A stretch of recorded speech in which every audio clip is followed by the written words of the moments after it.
Kemudian tahun 1830 berdirilah Kebun Raya Bogor, Bogor Botanical Garden. Ini adalah cikal bakal dari LIPI sebetulnya 1830. Jadi kalau kita melihat LIPI itu sejarahnya ada pada masa kolonial, lembaga pengembangan ilmu pengetahuan.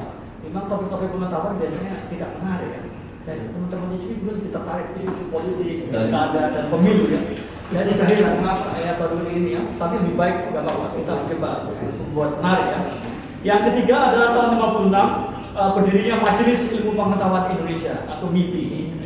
Kemudian tahun 62 ada Departemen Urusan Riset Nasional. Kemudian tahun 63 ada Badan Tenaga Atom Nasional dan ada Lembaga Penerbangan Antariksa Nasional. Dan ini kalau kita lihat tahun 66 ada Lembaga Riset Nasional, tahun 67 menjadi Lembaga Ilmu Pengetahuan Indonesia. Kemudian tahun 78 berdiri BPPT. Ini dipisahkan ya antara riset yang dasar dan BPPT sebenarnya riset yang terapan. Nah, mengapa ada BPPT? BPPT ini kan Badan Pengkajian dan Penerapan Teknologi yang dibuat pada masa Presiden Soeharto dengan Prof. B.J. Habibie ya, yang menjadi pendiri dan ketuanya BPPT. BPPT bertujuan untuk mengembangkan riset-riset yang dimanfaatkan untuk pengembangan teknologi seperti pesawat terbang ya. Ini juga sebetulnya ada politisasi riset tahun 2008. Tetapi hasilnya untuk mendorong science for policy, science for community maupun science for science, terutama untuk pengembangan teknologi tinggi ya, high tech ya, pada masa Pak Habibie. Kemudian tahun 1990 pemerintah membentuk undang-undang IP, Akademi Ilmu Pengetahuan Indonesia. Ini suatu akademi, suatu sekumpulan masyarakat yang suatu organisasi kemasyarakatan yang dibentuk oleh negara untuk merumuskan dan mengevaluasi penelitian di Indonesia. Kemudian tahun 2002 setelah reformasi terbentuk Dewan Riset Nasional. Ya. Namun ternyata itu tumpang tindih antara IP dan DRN. Ya. Kemudian tahun 2019 pemerintah menetapkan undang-undang sistem Iptek Nasional. Ini tahun 2019 yang mengamanatkan berdirinya BRIN untuk integrasi lembaga-lembaga riset se-Indonesia. Nah, ini dipersoalkan di Mahkamah Konstitusi. Apa arti integrasi dalam Undang-Undang Nomor 11 2019? Apakah integrasi itu di mana integrasi secara struktural semua lembaga dan Banten 8 BPPT dan LIPI? Apakah integrasi itu hanya bersifat fungsional? Namun di MK ya itu kalah ya, sehingga lagi.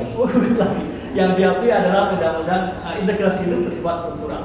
Kemudian Undang-Undang Sisteknas mengamanatkan berdirinya Badan Riset dan Inovasi Nasional yang menggabungkan LIPI, LAPAN, BATAN, BPPT dan juga semua litbang, termasuk litbangnya Pak Ismail, dulu litbang di Mahkamah Agung. Ini berdirinya BRIN ya. Saya kira ini teman-teman sudah tahu, dan ini fotonya Kepala BRIN, Pak Andoko, next ya. Ini fungsi dari BRIN adalah pertama melakukan konsolidasi sumber daya manusia, menciptakan ekosistem riset dan menciptakan fondasi ekonomi berbasis riset.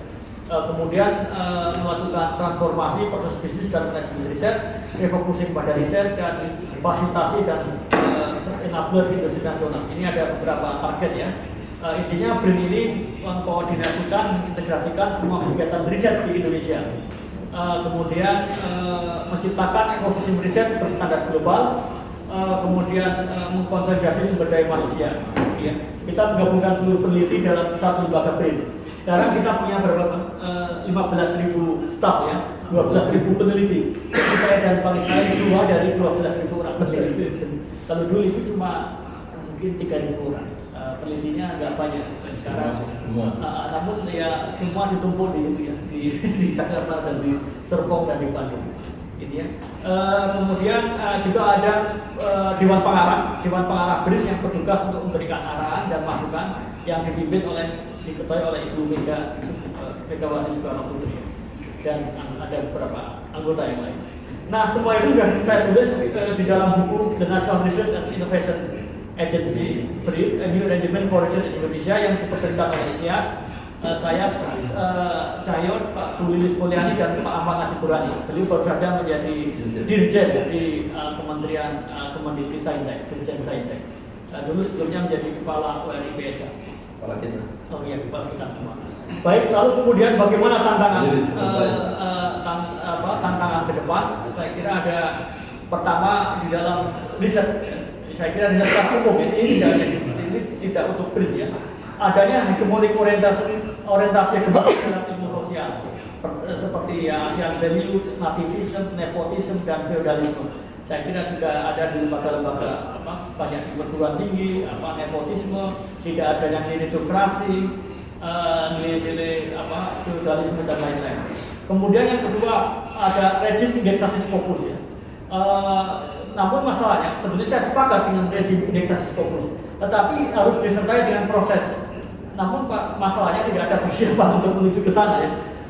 Kemudian Scopus itu lebih banyak menjadi narasi penghukuman, bukan menjadi reward. Jadi orang menulis Scopus itu karena takut tidak bisa naik pangkat atau takut tunjangan gajinya dipotong, begitu istilahnya. Kita berbeda dengan di Barat. Orang menulis Scopus itu menjadi semacam kebutuhan, menjadi semacam kesenangan, menjadi semacam interest, bukan hanya untuk naik pangkat. Ya, jadi kalau kita mengerjakan sesuatu yang sukarela itu biasanya hasilnya berbeda dengan kita yang dikejar-kejar setiap hari. Begitu ya Pak. Bagaimana? Benar nggak? Ya, benar. Yang ketiga, kita perlu objektifikasi ilmu pengetahuan, yaitu pengetahuan yang meritokrasi, dan saya kira meneruskan upaya yang telah dilakukan oleh Livy dan Brin. Kemudian yang keempat, riset harus ditujukan untuk menjawab persoalan-persoalan di masyarakat, bukan semata-mata persoalan akademik. Jadi saya kira ini yang ingin saya sampaikan. Kemudian yang terakhir, saya sebenarnya di sini ingin belajar, ingin mengembangkan, ingin mendengarkan apa aspirasi dari Bapak Ibu, kakak-kakak dan adik-adik semua terhadap kebijakan riset ke depan. BRIN juga sudah banyak mengembangkan berbagai macam program untuk masyarakat. Ini beda BRIN dengan LIPI. Kalau BRIN itu dananya sebagian untuk masyarakat, tidak untuk PNS. Kalau dulu LIPI, sebagian dananya hanya menjadi DIPA, anggaran proyek. Nah, masyarakat umum diberikan ruang untuk berpartisipasi, terutama dunia kampus, NGO maupun organisasi kemasyarakatan. Ini tidak saya tulis di sini, karena ada website. Pertama adalah ada riset inovasi untuk Indonesia Maju, RIM kompetisi. Itu didanai oleh LPDP, dikelola oleh BRIN. Itu ditujukan sebetulnya mulai dari organisasi kemasyarakatan, termasuk juga kampus dan NGO. Ini adalah syaratnya, ini saya bacakan ya. Dalam pelaksanaan riset kompetisi syaratnya adalah pertama, riset untuk mendapatkan novelty atau kebaruan teknologi dan hasil riset lainnya. Yang kedua, meningkatkan jumlah invensi dan hasil riset yang berpotensi dikembangkan. Yang ketiga, meningkatkan kontribusi aktif pemangku kepentingan baik pertama maupun swasta. Yang keempat, meningkatkan kualitas dan kualitas SDM. Syarat pengusulnya adalah pertama sudah doktor. Dia adalah dosen atau orang BRIN atau orang dari lembaga riset dari organisasi kemasyarakatan. Yang ketiga, memiliki proposal yang bagus, yang memiliki kebaruan secara ilmu pengetahuan dan yang memiliki manfaat, bisa dimanfaatkan. Yang keempat, memiliki kolaborasi dengan lembaga internasional di luar negeri ataupun lembaga nasional yang lain dengan kampus, dengan BRIN dan lain-lain. Jadi semua bisa sebetulnya. Dan ini bersifat meritokrasi. Proposal yang baik yang akan dan akan tidak ada istilah orang dalam. Jadi akan direview oleh secara blind reviewer. Jadi siapapun bisa mengajukan. Jadi tidak ada riset yang diberikan pada calon, pada bekas pendukungnya, bekas koleganya. Ini ada riset yang bersifat meritokrasi. Anda semua bisa, kalau sudah mengusulnya, sudah S3, kemudian memiliki kebaruan riset itu, bagus kualitasnya, kemudian memiliki kolaborasi internasional, yang keempat memiliki jaringan dengan lembaga-lembaga nasional. Saya pun bisa termasuk kalau pemuda ini sebagai tidak, asalkan memenuhi ini yang disebut sebagai meritokrasi yang ingin dikembangkan BRIN. Yang kedua ada juga riset inovasi Indonesia Maju yang bersifat ekspedisi. Ekspedisi ini adalah mengumpulkan spesimen atau mengumpulkan tentang ciri-ciri budaya seperti kalau di Maluku ritual buka kampung, seni-seni, kesenian, seni tari, lagu-lagu, mitologi, apalagi ya, cerita lisan dan lain-lain. Itu bisa juga itu hanya cukup mengumpulkan saja. Itu ada riset ekspedisi. Ada ekspedisi Papua, ekspedisi Maluku, ekspedisi IKN di Kalimantan, kemudian ekspedisi di pulau-pulau terluar. Ini juga bisa dilakukan, terutama untuk teman-teman dari Maluku. Kemarin saya waktu di Banda, saya bertemu dengan Rektor UBN, Universitas Banda Neira, dan mendorong beliau untuk membuat proposal. Alhamdulillah diterima. Bukan karena saya, karena ya saya bimbing ini. Kemudian lupa namanya, Profesor bukan Hamadi itu Farid siapa? Pak Farid ya. Jadi Rektor Universitas Banda Neira dari kampus yang kecil ya, yang mungkin tidak terdengar. Pak Farid dulu sekolah perikanan itu. Iya, sekolah perikanan Hatta Sahret ya. Dari kampus yang kecil itu kemudian kita dorong kolaborasi dengan saya dan dengan Unpadi, akhirnya beliau tembus itu mendapatkan sekitar 300 juta ya untuk rektor UBN Universitas Banda Neira. Kemudian saya juga mendorong Universitas Japis di Wamena, Universitas Islam untuk membuat, tapi belum daftar sampai sekarang. Artinya Jadi saya kira kalau UBN bisa, saya kira di Jakarta juga bisa. Bisa. Iya, itu untuk Pak Farid itu riset ekspedisi. Dia mengumpulkan ritual buka kampung. Saya kira kalau di Pulau Geser Borong sudah tidak ada lagi. Mungkin di Pulau Banda, di Keri ada ritual buka kampung itu. Di 8 kampung adat, saya lupa di kampung adat. Ada nama sawar, ada lontor, ada saya lupa nama-namanya. Ada Puruhata, Rosegil dan lain-lain. Itu ya, ada riset ekspedisi, riset kompetisi. Jadi ini teman-teman yang di Maluku, di Papua saya dorong untuk membuat riset ekspedisi karena itu mudah, tidak susah. Hanya mengumpulkan ini ciri-ciri budaya, bisa tari-tarian, bisa mitologi, bisa nama-nama fak dan lain-lain. Kemudian yang ketiga yang bisa diakses oleh pemuda di sini adalah degree by research, yaitu BSPS 2 dan BSPS 3. Coba dibuka https://byresearch.brin.go.id. BRIN menawarkan beasiswa S2 dan S3 by research. Namun syaratnya adalah co-promotornya harus dari BRIN ya, yang memiliki tidak fokus ya. Tapi sebenarnya tidaknya satu co-promotor bagus itu S3 ya. Baik. Kemudian perguruan tingginya dibatasi hanya Universitas Indonesia, ITB, UGM, ITS, IPB, Unpad, Universitas 11 Maret, Hasanuddin, Unhas, Universitas Ponorogo, kemudian Ibu University, UTM Malaysia, Macquarie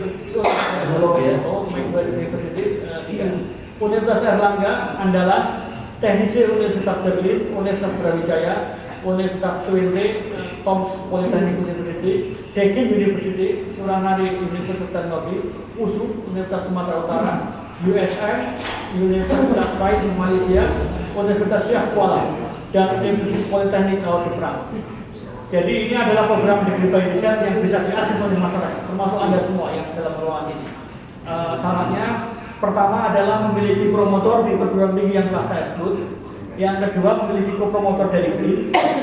Yang ketiga yang paling sulit mendapat rekomendasi dari kepala pusat riset di dalam BRIN. Jadi ini yang paling sulit ya. Tidak.